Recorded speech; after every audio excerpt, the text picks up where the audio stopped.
আমরা মুসলিম জাতি, মুসলমানদের বিপদ আপদে আমরা সর্বোত্তম কাজ করাটাই আমাদের লক্ষ্য। কিন্তু আমাদের বর্তমান সমাজে সত্যকে গায়েল করে মিথ্যাকে প্রতিষ্ঠিত করার জন্য কিছু মুসলমানের দায়িত্ব তারা কাঁধে নিয়ে মানুষকে পেরেশানি করতেছে, নিজেদের স্বার্থের জন্য হয়রানি করতেছে। আমি আপনাদের উদ্দেশ্যে বলতে চাই যে আমিও একজন মুসলমান, আল্লাহকে বিশ্বাস করি, রাসূলকে বিশ্বাস করি, আপনিও বিশ্বাস করেন। যেটা সত্য সেটাকে যাচাই করেন, মিথ্যাকে গায়েল করেন। এই দুলালী নাজনীন এবং গিয়াসউদ্দিন মাওলানা মিজানুর রহমান ফন্ডই জুলাই আমার উপরে নির্মম সন্ত্রাসী হামলা করে অথবা আমাকে হুমকি ঠেট দিয়েছে, আমি যেন জনতা প্রশাসনের যেন সহযোগিতা না নিই।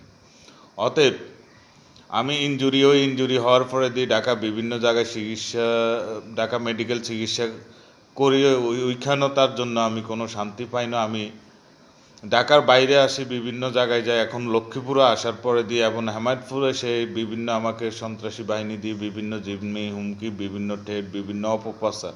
লক্ষ্মীপুরে এসে সে তাই করতেছে, বিভিন্ন অপপ্রচার চালিয়ে বিভ্রান্ত করতেছে, আমাকে সবার মাঝে কালার করতেছে। আমি তার হাজব্যান্ডের বাড়িতে গিয়ে বললাম যে সবাইকে ডাকিয়ে আনি, তার সাথে জমিলে যাদের ভেজাল আমি তাদেরকে ডাকিয়ে আনি, বললাম যে ভাই আপনারা আমাকে কেমন হিসাবে জানেন, দুলালির লোক হিসাবে।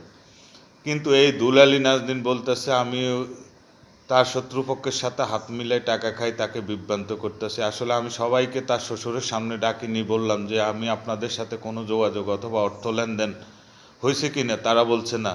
তা আমি বললাম কোথাও যেন সে আমার কোনো পরিচয় না দেয়, অথবা আমি অনেক মানুষ দিয়ে তাকে ফলো আপ দেখাইছি যে সামনাসামনি বৈঠক করার জন্য, আমার সাথে কথা বলার জন্য, কী চায় সে আমার থেকে। সে এটা না করে এই লক্ষ্মীপুর এখনও আমিনুল্লাহ কোম্পানির বাড়িতে থাকি, সে আমাকে বিভিন্নভাবে পেরেশানি করতেছে, হয়রানি করতেছে, মানুষকে দিয়ে জিম্মি করতেছে, অথবা আমাকে হুমকি ঠেট, আমি যেন ঢাকাও না যাই সে আমাকে বিভ্রান্ত করতেছে। সে লক্ষ্মীপুরে থাকে।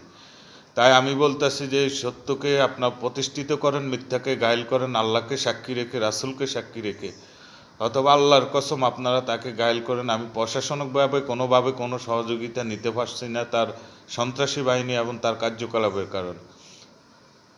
আসসালামু আলাইকুম।